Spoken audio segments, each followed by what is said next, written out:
Religion didn't start as truth, it started as anesthesia, a mental drug strong enough to numb the terror of existence. Without it, early humans would have gone insane. People think humans invented gods because they didn't understand the world. Humans invented gods because they understood too much, too early, with a brain that evolved faster than the emotional machinery needed to handle the weight of existence.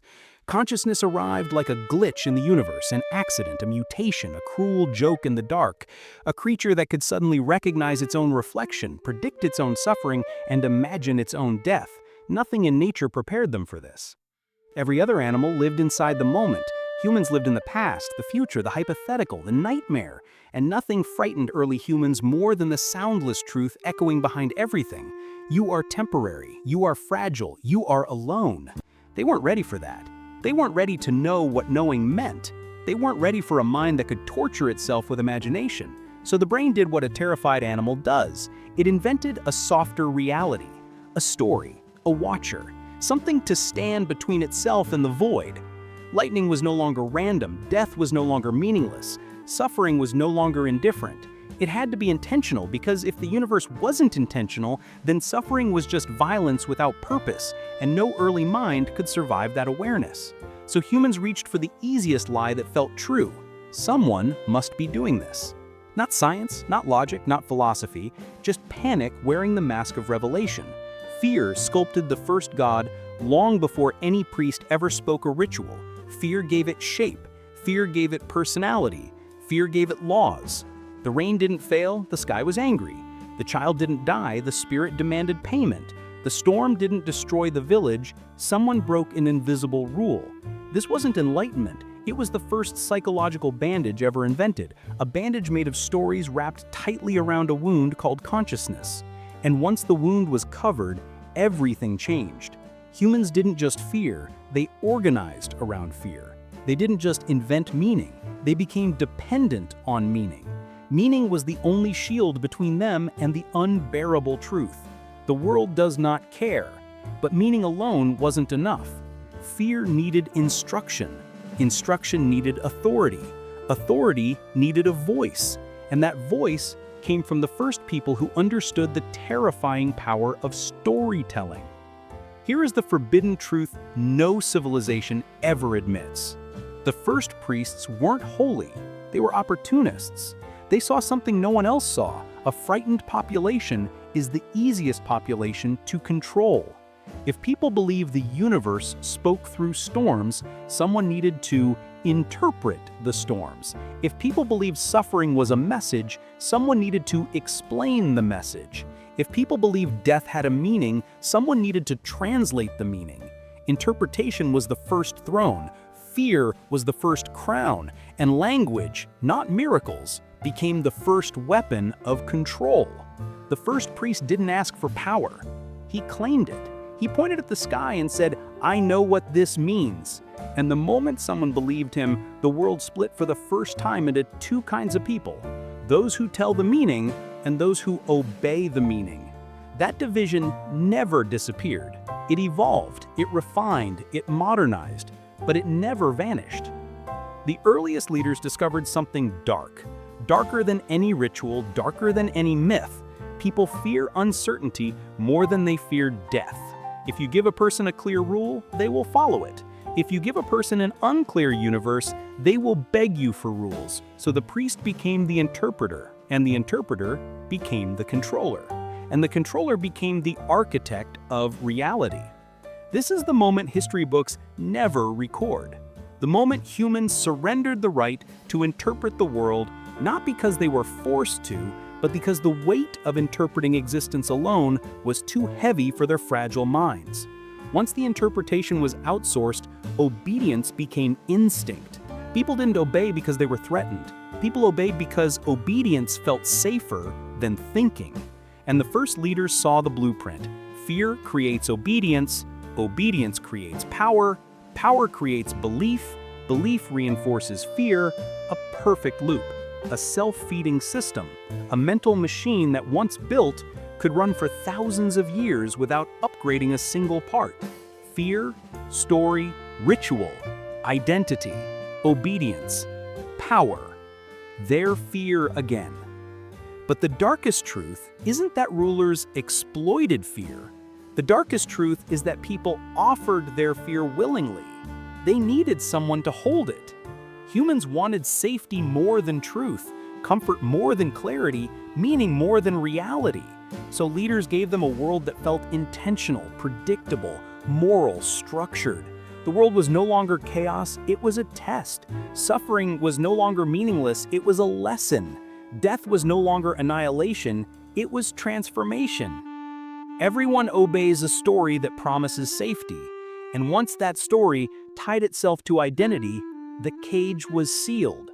People didn't follow the system because it was logical. They followed it because without it, the world felt too big, too empty, too real.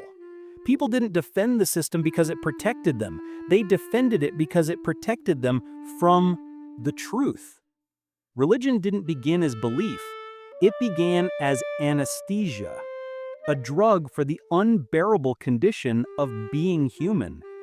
Once you understand that, everything else makes sense. The rituals, the rules, the guilt, the shame, the obedience, the wars, the hierarchy, the fear of doubt. It was never about gods. It was about surviving consciousness. And once rulers understood how fragile the human mind was, how desperately it needed narrative, how violently it feared meaninglessness, they didn't need swords. They needed stories. Because a sword can control a body, but a story? A story can control a mind long after the sword is gone. Religion wasn't built from revelation. It was built from fear. And the people who first understood that fear learned to rule the world without lifting a single weapon. They tell you religion began with wisdom, with sages, with holy men crawling out of caves, holding eternal truths in their trembling hands. But that's the sanitized version, the version written centuries later by the very institutions that benefited from it. The real beginning was nothing like that. Religion didn't rise from enlightenment. It rose from the discovery of power, the quiet, horrifying moment when early leaders realized something no animal had ever understood. You can control reality by controlling interpretation, not reality itself. That was impossible. But the interpretation of it? That was the gold mine, the psychological weapon, the master key to the human mind. And once that key was discovered, the world changed permanently. Imagine him, not a saint, not a prophet, not a chosen one. Just a man who noticed that people listened differently when he spoke about the sky. He noticed how mothers clutched their children when he mentioned spirits, how hunters paused when he described omens, how the entire tribe fell silent when he insisted that the storm meant something. He felt the shift, that cold electric shift in the air when people look at you not as a man, but as a bridge, a messenger, a translator of the unknown. He realized something terrifying. If people are afraid of the dark, you don't need to light a torch. You just need to tell them what lives inside it. From that moment, authority stopped requiring strength. It required narrative. Control didn't come from muscle. It came from meaning. He didn't have to fight for power. He only had to interpret fear. And people, broken by storms, haunted by death, crushed by uncertainty, offered him that power willingly, gratefully, desperately. Fear is a leash that tightens itself. The first holy man wasn't chosen by gods. It was chosen by a species terrified of its own mind. At first, it was simple. This storm means the sky is angry. This illness is punishment. This predator appeared because someone broke a rule. But simplicity was never enough. Fear grows. Fear evolves. Fear demands structure. And so rules emerged, not because gods delivered them, but because people demanded them. Tell us what to do. Tell us how to stop the suffering. Tell us what the invisible wants. Humans begged to be told what to do, not because they were stupid, but because uncertainty destroys the mind faster than ignorance ever could. If someone claimed to know the rules of the universe, the population would follow him anywhere. This is the darkest truth of early civilization. People obeyed not because they trusted the leader, but because they feared their own minds. The first leader saw it. Everyone after him weaponized it. Once one man could speak for the invisible, others wanted that power too. Thus came the priesthood. Not philosophers, not prophets, not seekers of truth, but psychologists before psychology existed, engineers of fear, architects of obedience. They realized something the population never would. Fear is renewable. Meaning is addictive. Guilt is profitable. If you can tie these three together, you can control a population without raising your voice. Priests didn't rule through violence.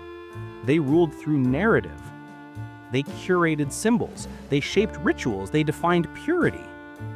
They defined sin. They became the gatekeepers of invisible approval.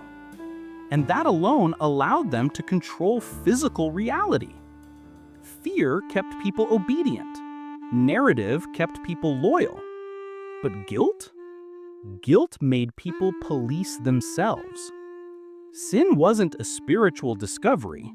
It was a political innovation. If you can convince someone that their hunger is sinful, their desire is sinful, their questions are sinful, their sadness is sinful, their curiosity is sinful, their doubts are sinful, then you don't need prisons, you don't need guards, you don't need punishments. They become their own jailer. This was the moment religion stopped being a coping mechanism and became a machine. A machine that generated obedience with no external pressure. A machine that made people feel guilty for impulses they were biologically engineered to have. The system didn't fight human nature, it weaponized it. Desire became corruption, fear became devotion, guilt became identity. A guilty person apologizes for existing. A guilty person seeks forgiveness. A guilty person conforms. The earliest rulers understood this with brutal clarity. Most people think kings and chiefs used religion as a tool. Wrong. Religion created kings and chiefs. Religion created hierarchy before politics ever existed. If the gods want order, then the person who claims to know the gods' desires becomes the natural ruler. Not because of logic, not because of strength, but because the population was terrified of cosmic consequences. Humans will risk their lives against a tyrant. They will never risk their souls. That's the secret. Armies can be defeated. Kings can be overthrown. But a divine command? Untouchable. A ruler who speaks for himself is mortal. A ruler who speaks for a god is eternal. The most effective empires weren't built through war. They were built through belief. There is no prison more efficient than a mind afraid of its own thoughts. A sword can kill a body, but a belief can kill freedom, identity, self-worth, autonomy, individuality. And belief has something a sword doesn't. It follows you everywhere. Inside your home, inside your relationships, inside your dreams, inside the secret corners of your mind. You can escape a tyrant, you can't escape yourself. This is what priests understood centuries before psychology existed. If people believe an invisible judge is watching their thoughts, you don't need to watch their actions. They'll do the work for you. The system runs automatically. You only need to maintain the illusion. Eventually, the fear softened. A system cannot survive on terror alone, so rituals came. Beautiful, comforting, poetic, innocent-looking rituals. They weren't designed to honor gods. They were designed to create routine, create identity, create belonging, create emotional attachment, create nostalgia, create dependency. People didn't fear breaking the rules anymore. They feared losing their community. Control shifted from supernatural threat to social threat. And social threat is far more powerful because the human mind can endure divine punishment. But loneliness, isolation, exile, those are death sentences for social creatures. The system didn't need violence. It needed tradition. Tradition became the velvet rope around the same old cage. This is the secret that ties everything together. People didn't follow religion because it was true. They followed it because without it, existence was unbearable. Religion didn't answer questions, it removed them. Religion didn't guide behavior, it replaced autonomy. Religion didn't give meaning, it shielded the mind from the horror of meaninglessness. Religion didn't civilize humans, it domesticated them.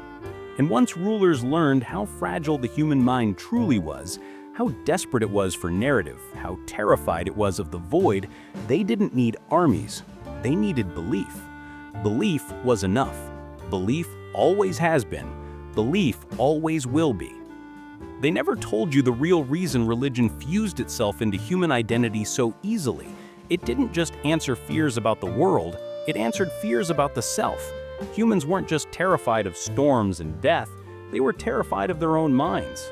A mind that could imagine danger anywhere, remember pain forever, predict loss before it happened. A mind that could generate nightmares while awake.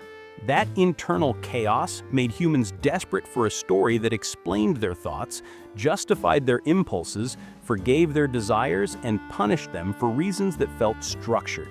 Without a narrative to hold their inner world together, early humans would have drowned in their own consciousness. Religion became a container for that chaos. It taught people which thoughts were allowed and which were forbidden. It told them which desires were natural and which were sins. It turned their internal confusion into a moral landscape, something they could navigate instead of drown in. It didn't matter that the rules were invented. What mattered was that the rules existed. Once people accepted that their thoughts needed regulation, the entire psychological battlefield shifted. They stopped asking whether an impulse made sense. They asked whether it made them guilty. The mind became an enemy they feared, and a territory they policed. Every emotion became a potential crime. Every desire became a potential flaw. People began living in a constant state of self-surveillance. And the cruel part is, they didn't recognize this as oppression, they believed it was improvement. They believed they were purifying themselves. They believed self-monitoring made them righteous. This is the moment where control reached its most terrifying evolution. People no longer needed external pressure. The cage moved inside. Even when the ruler slept, the population stayed obedient because their own mind enforced the rules with relentless consistency. This internalization created something no civilization had ever seen before: self-inflicted suffering disguised as virtue. People began to believe that pain made them moral, that denial made them holy, that struggle made them worthy. This belief was the perfect trap. A population that sees its suffering as sacred will never revolt. A population that believes its discomfort has spiritual value won't question the systems causing that discomfort. Every instinct that once guided human survival, desire, curiosity, rebellion, ambition, was slowly twisted into something shameful, something dangerous, not because it truly was, but because the system needed people to remain predictable. A predictable person is safe for authority. An unpredictable one is a threat. Human relationships changed first. Love was no longer just love, it was permitted love. Trust was not trust, it was doctrinal trust. Fear wasn't just fear, it was lack of faith. Every emotional bond passed through the filter of belief. A person wasn't judged by their character, but by how obediently they fit into the narrative. Entire families were built on rituals instead of understanding. Entire communities bonded through doctrine instead of compassion. Religion didn't just sit beside human relationships, it invaded them, rewired them, and eventually became the glue holding them together. And once your emotional world depends on your belief system, leaving it becomes psychological suicide. The most brutal part of this transformation is how religion reshaped the voice inside people's heads.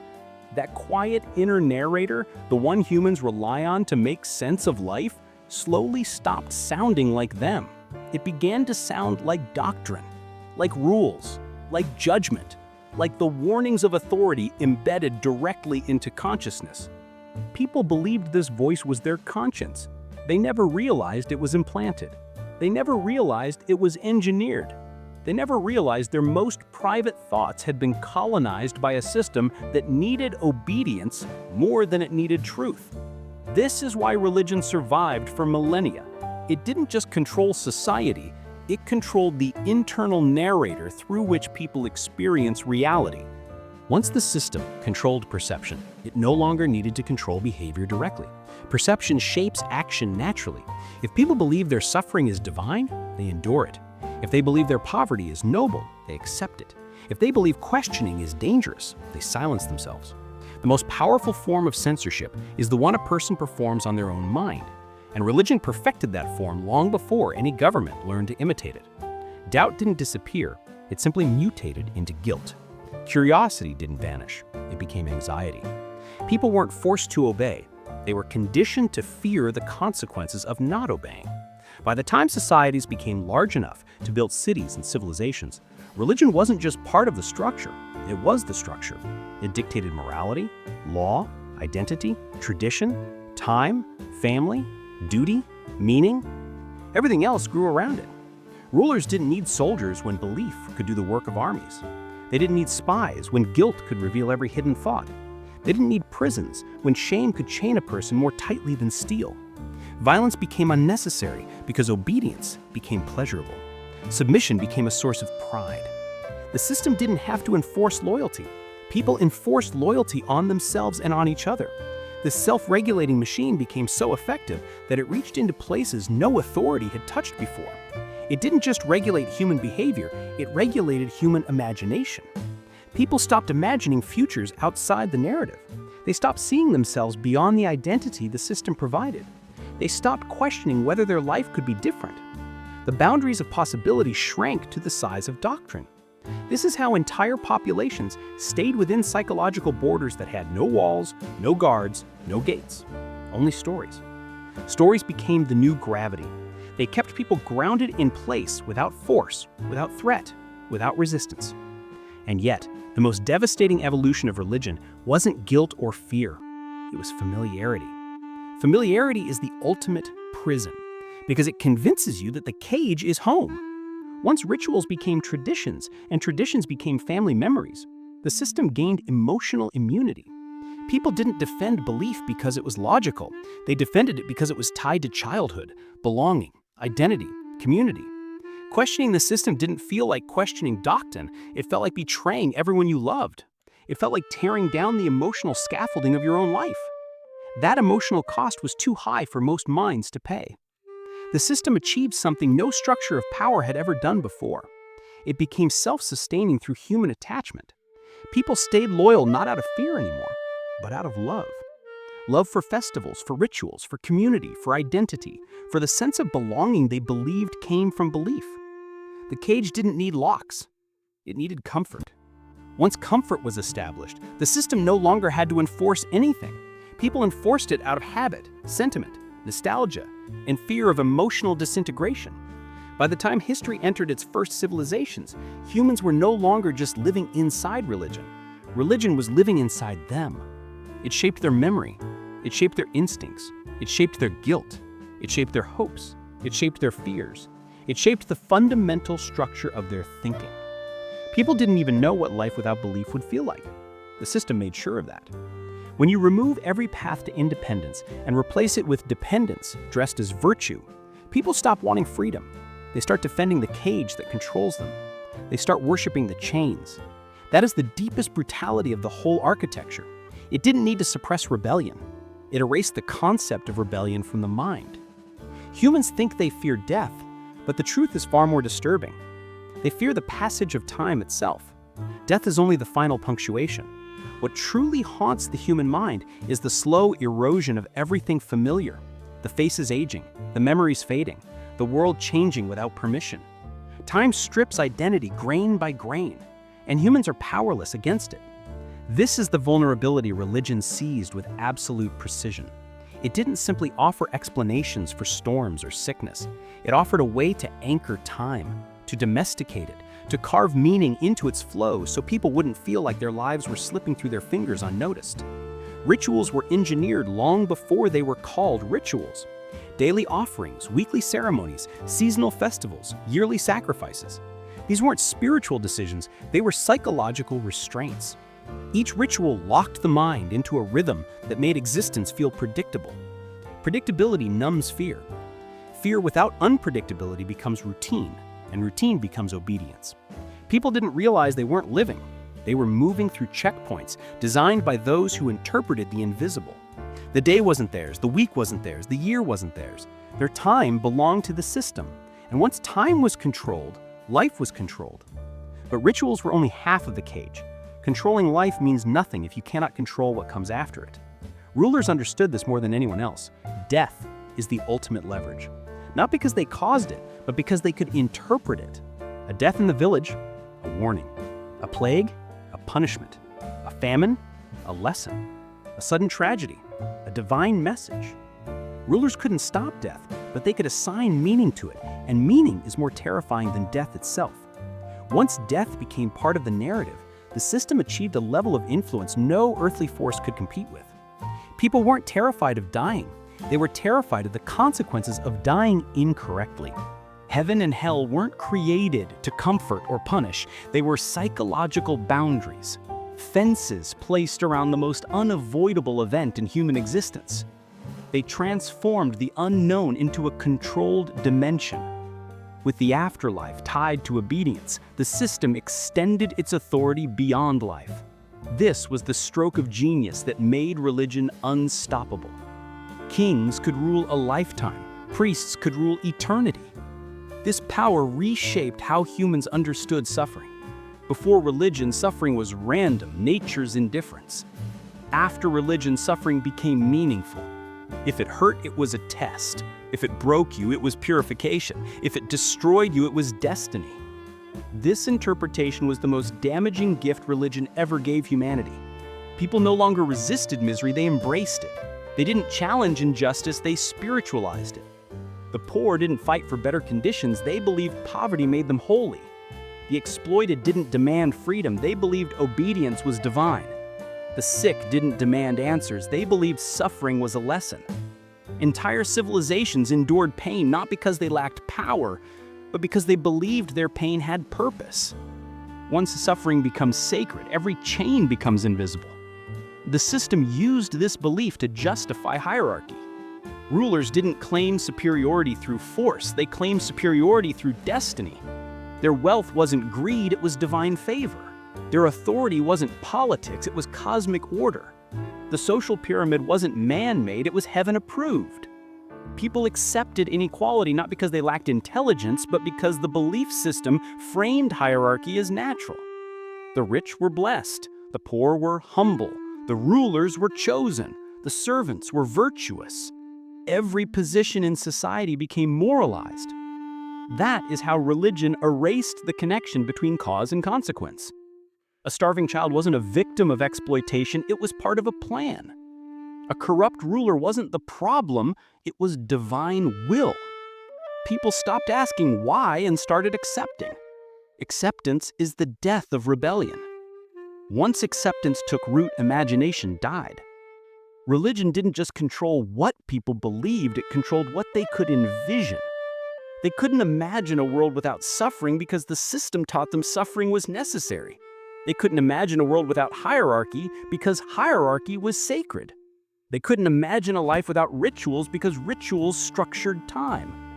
They couldn't imagine morality without doctrine because doctrine monopolized ethics. The boundaries of their imagination shrank until the system was the only landscape they could see. When imagination collapses, rebellion becomes impossible, not because people are oppressed, but because they cannot conceive of an alternative. This is where the system reached its cruelest form. It convinced people that independence was dangerous. The idea of thinking for themselves felt like sacrilege. The idea of questioning felt like corruption. The idea of leaving felt like self-destruction. The system didn't need guards, it needed fear of freedom. Freedom became synonymous with chaos. Chaos became synonymous with punishment. Punishment became synonymous with eternal suffering. And so people clung to their chains not because they loved the cage, but because they feared the void outside it. Rulers understood this fear intimately. They manipulated it with precision. They ensured that every explanation for suffering pointed back to obedience, that every positive event validated belief, that every negative event reinforced guilt. If rains came, it was divine grace. If rains failed, it was human sin.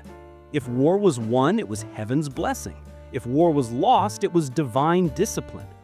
The system could never be wrong because interpretation protected it. This made religion the first self-correcting institution in human history.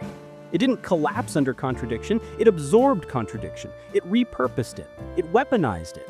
The system adapted faster than the truth could expose it. By now, religion wasn't just explaining the world, it was constructing it.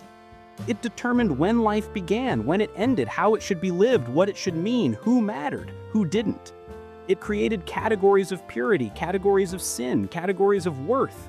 It sculpted human psychology more effectively than any empire could. People didn't simply live within the narrative, they breathed it. It defined their intuition, their fear, their morality, their hopes, their limits, their sense of self. The narrative became the operating system of the human mind. And once a belief becomes the operating system, uninstalling it feels like dying. That is the brilliance of the design and the tragedy. People defended the structure not because it served them, but because they believed they couldn't survive without it. They confused identity with programming. They confused safety with familiarity. They confused obedience with purpose. The system didn't need violence to survive. It survived through comfort, through nostalgia, through emotional inheritance passed from parent to child before the child even learned the meaning of choice. Generation after generation, people protected the system because the system disguised itself as home. When a belief becomes home, questioning it feels like homelessness. And humans would rather cling to a burning house than step into a world with no walls. The structure didn't survive despite its brutality. It survived because the brutality learned how to hide inside meaning. It survived because the mind will do anything, to avoid the truth waiting at the edge of awareness. The truth that all stories, holy or not, are just fences built around the one fear no human can outrun. If this made something inside you shift, if it cracked something open, leave a comment and tell me what you saw in yourself while listening. I read everything. And for what comes next, I've already chosen the video that completes this descent. It's waiting for you on the end screen. The denial of death. Not recommended, not suggested, selected for you.